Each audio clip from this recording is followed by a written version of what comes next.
My Indonesian girlfriend was very stressed the other day and came to see me and wanted my advice.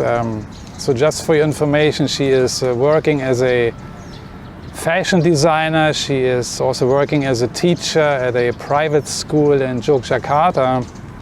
And she is actually supposed to be working on her thesis, finishing up her master degree, but she postponed it for like a few years already. And she was complaining to me about this, you know, she has no time, she has so many things to do, and especially her thesis, her master, is very important to her, you know, and also her parents also she's feeling the pressure by her parents. Actually, her parents are not really pressuring her, but, you know, so that kind of stuff. So she asked me what she's supposed to do about it. So I tried to share a little bit with her what I have learned during my life, you know, during the few decades I'm already on this planet, and, you know, share my experience, how I manage and organize and prioritize and things like that, you know, because I'm a chef and I'm from Germany, you know. German people are actually very organized by nature. It's in our blood somehow. And as a chef, you know, you need to be very, very, very organized. This is one of these traits you need to have, otherwise you're not going to be successful in this profession, you know. So, just to share with you what is important for me in my life, and this is what I also try to convey to my girlfriend, is that I value health, time, attention, and of course money is also important, right? So enough of that now. This is just a sneak peek into my life experience and what I value, okay? But I actually want to talk about not what my girlfriend now has learned from me. I want to talk about in this video what I actually have learned from living and working and traveling in Indonesia, yeah? Because I find it a very interesting story and topic, yeah? Because it comes back to open-mindedness, to traveling, you know, to learning, absorbing, and learning from other cultures, you know. And starting this topic today, I want to read you a comment today. A comment from a viewer. I don't know, it is a lady or a man, I'm not sure, but this person commented on one of my previous videos. And I just want to read it for you quickly. It's a very long comment, so don't worry, I just give you some excerpts here, okay? I just want to quote the, for me, most important things, which actually struck a chord with me as well, you know? So this person wrote, I wonder if it is also because we often get earthquakes, volcano eruptions in our country, so we are more religious compared to other countries. I forget where I read people who are working, living close to nature are usually more religious compared to people who live in big cities. And due to our geographic locations in Indonesia, we really realized that life is too short. You could be here today and be gone tomorrow. We also have this motto that everything we have, we borrow from God, including our parents, children, and wealth. If God takes it, then it is His prerogative. Nothing is permanent in this world, so just enjoy life while you have it. You can't take your money with you when you die. And I get goosebumps when I'm reading this comment because it really aligns with my life philosophy somehow and how I see things working in this world. And it's a remarkable comment for me. This person is very wise in what she or he said, you know. And I want to discuss a few things here. So coming back to the main theme of this video again, so you see how important it is actually to comment. And I know from many people who watching YouTube, they are watching videos, yeah, but many more people are interested in the comments, because in the comments you can find real gold, you know. Doing YouTube videos is a good thing, you know, because you do something active, you know. You put yourself in front of the camera, you make yourself vulnerable. Yeah, of course you have some trolls jumping around and this and that, but you have to learn to deal with that, you know. But and commenting actually is easy. You don't need to show your face, you know. Most of the commenters, you don't even know who they are, you know. They use an avatar or something else. You don't even know who they are. Maybe they are bots or fakers or liars. Ooh, you find them all, you know. But still, you find a lot of gold in these comments, and this is one of them. This is one of these gold nuggets, you know, I find. Very wise, very interesting. This person talks about religion, you know, and this statement, this comment really shows it is not a typical Western comment, right? You know, because in Western countries we live a different life, more fast-paced, more money-oriented. Time is money, future time perspective. Yeah, so it's actually very interesting how this person talks about religion. Okay, we all have different views and opinions about religion, but when you go back to the origins of the word religion, it actually means something like re and ligare, these two words, and this means actually reconnecting, you know. So when you are a religious person, so I think this person is actually talking about either Christianity or Islam, being religious. But for me, being religious is more like connecting, you know, either connecting with nature or with your environment or community, knowing where you're coming from, you know. And I think in Indonesia, in these, I call it cultures, because it's a mix of different cultures, also historically, I think, and what I see is that people are still way more connected, you know, either spiritually, religiously, or with nature, you know. And also the comment, life is too short, you know. It's true, you know. We are making ourselves crazy about so many things, instead of rather reminding us that life is too short. And actually, what I want to say, life is too short in some way is true, but I prefer to say life is not short, but it's finite. And this is what we mostly forget, you know. So this is what I learned from Indonesian people, from being in this culture, you know. There is more connection, there is a slower pace of life here, you know. And what I mentioned in my previous video, you know, I met a guy in Yogyakarta a few weeks ago. We chatted a little bit back and forth, and we were discussing this Western culture, Indonesian cultural thing. He explained to me, you know, we here in Indonesia, we don't think past tomorrow 12 p.m. noontime. And I asked him, so do you mean that like you only think like until tomorrow lunchtime and then you don't worry about anything else? And he said, basically, yeah, that's our mindset here in Indonesia. And for a Westerner, you know, like me, it's kind of a no-go area, because we always want to plan things out, organize, and, you know, want to know what's coming in the future. We want to get everything right, you know, we want to figure everything out. We want to have solutions, we want to be ready, all that kind of stuff, you know. So again, this no worrying after tomorrow lunchtime thing is actually a very good thing. It reminded me again and humbled me, you know. So this is what I learned of Indonesian people, or from Indonesian people, and of this culture, you know, to slow down more, you know. Also, I know that I hear Indonesian people telling me that many food stores, for example, they could make way more money if they extend their opening times. But some food sellers, they say, no, we don't keep our shops open longer, because what to do? I mean, we don't have any relaxation time, you know. So that kind of mindset, it is more really like balancing life more, you know, and also valuing other things and not just how to make money, how to become rich, how to become a millionaire, you know, how to fly business class around the world and taking pictures and post them on Instagram and feeling cool about it, you know. So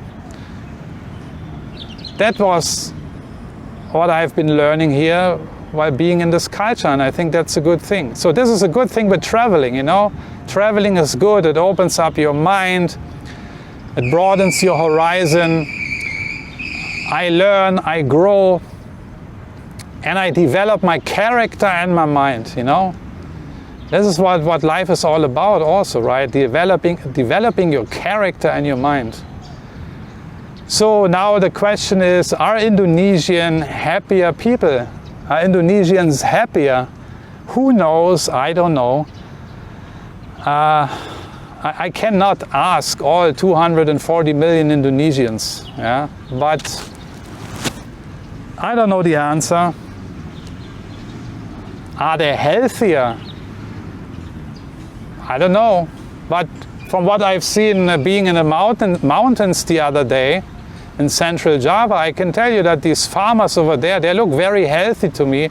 At least they are very old and they still work, you know, they carry the heavy vegetables up the mountain for kilometers, you know, up and down. So old women, you know, who seem to struggle, but they look healthy and they look like longevity, you know, like living in old age. So yeah, maybe these people are healthier and maybe they are also happier, you know. So why that is, yeah, that's an interesting question, right? Are Asian cultures more happy than Western cultures? I bet many Indonesian people now would say yes, because I know the comments. I read all through all the comments of all my videos, you know. Yeah, but when I look at the life of these Indonesian farmers, for example, I notice that their life is very simple, you know. So could it be that happiness is in simplicity? And I believe that, you know. This is also what I try to convey to my girlfriend, because she said, you know, I'm not feeling happy, I have too many things going on and I have to do this and that, my master, my thesis, and now I have to do another exam, I have fashion shows, I have to sew new clothing for my clients and this and that. So I told her, yeah, we need to learn how to simplify our life, you know. How to build an infrastructure, how to organize our life, how to plan, and especially how to have principles in your life. You know, like this is what I mean with simplifying our life. You know, yeah, we have to kind of plan and organize somehow, and not too far out, of course. I mean, not just thinking or anticipating the future is also kind of stupid and dumb in my opinion, but we have to strike the right balance, you know. So infrastructure, organizing, planning, and having principles, in my opinion, is very important. These are kind of the foundation. This is the foundation to a happier life, you know. So does it mean to not be ambitious anymore? No, it does not mean that, you know. We want to be ambitious, you know, according to our values, purpose, and principles, right? So there's no excuse to not being ambitious anymore. But like, rather than just chasing being happy every day, I think we should invest into a meaningful life, you know, which is based on principles, you know, and I think this will lead to contentment and satisfaction.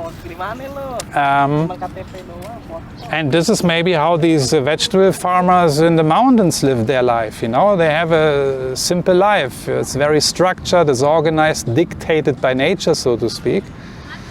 And they have their routine. They don't have many material things, but I think their life is in order. I'm just now picking these farmers there because I met them, I observed them, and it made me thinking, you know. What can I learn from these people? And there are many other farmers around the world in other countries who are probably living a similar lifestyle. But I want to talk about my personal experiences I have just made the other day. Yeah. So Is it really necessary to always be in a peak state of pleasure, hunting happiness? Is this what life is about, or is life more about aligning your life with your values? I hope you have values and figured them out already. Or is life more about putting your life well together? Having your life put well together, acting according to your values instead of chasing happiness or always being in a peak state of pleasure, right? This is something to think about, you know. It made me think. And I think also to live a happier, more simpler life, it is important that we mature and evolve our priorities and desires, right? This is very important also in my opinion. This is the problem. My girlfriend is struggling now because she don't know how to prioritize properly. But this can be learned, you know, it's a skill. I had to learn it. I'm sometimes still struggling with it, but I'm getting better, you know. Learning how to mature and evolve our priorities and desires. Not just simply acting them out. This is what most people do. They're acting out their desires. And this is not strategic. This is not actually very smart, you know. This has nothing to do with evolvement or maturing, right? So again, it's food for thought. Instead of chasing pleasure all the time or avoid suffering, in my opinion, we need to live our lives according to our values, principles and purpose. And I know it's a little bit philosophical today, but I think it's foundational, you know, because it applies not only to Western people but also to Indonesian people and to anybody living on this planet. Japanese, Americans, South Africans, you know. But I believe that Western countries, Western nations and Western cultures have more demand to simplify their life. Not only to simplify their life, it all starts here in your mind, in your brain, your personal philosophy. In Germany we say Weltanschauung. We have this word Weltanschauung. It's in English you would say worldview, you know, and how you view the world and what your principles are, what your values are, what your purpose is.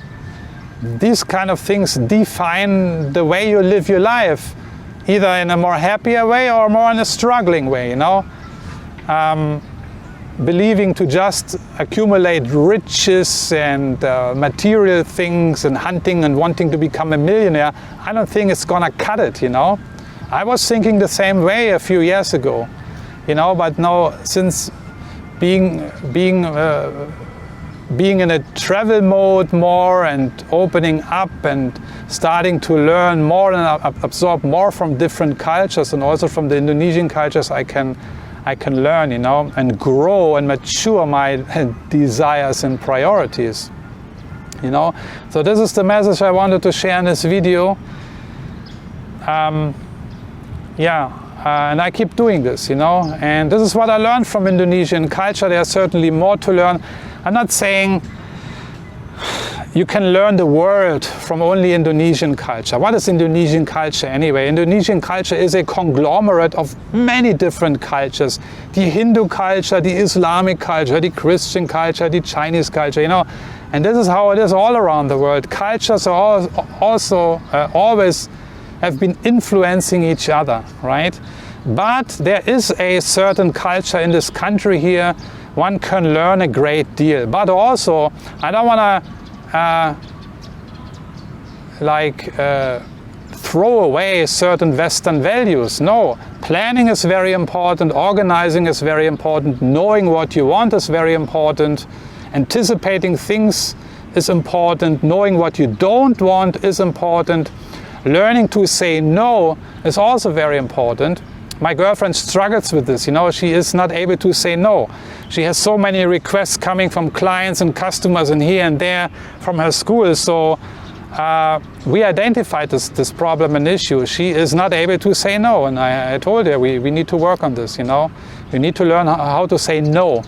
You know, saying no is easy, but actually doing it, you know, setting boundaries for yourself, this is something also, you know. So we can learn from all cultures, from the Western culture, from the Indonesian, from other cultures. We just have to, I think, balance it. But long story short, again, I thought it was important for me to share with you what I learned from Indonesian culture, from the Indonesian people. And I learned to be more in the present, to be less materialistic, you know. Again, what this person said, life is short and you don't take any money with you when you leave this planet. This is so true. You come naked and you leave naked, you know, and everything else you leave behind if you want or not. And I find this really a great leitmotif, you know. In Germany we say leitmotif, I don't know what the English word is, you know. And we always should keep that in mind, you know.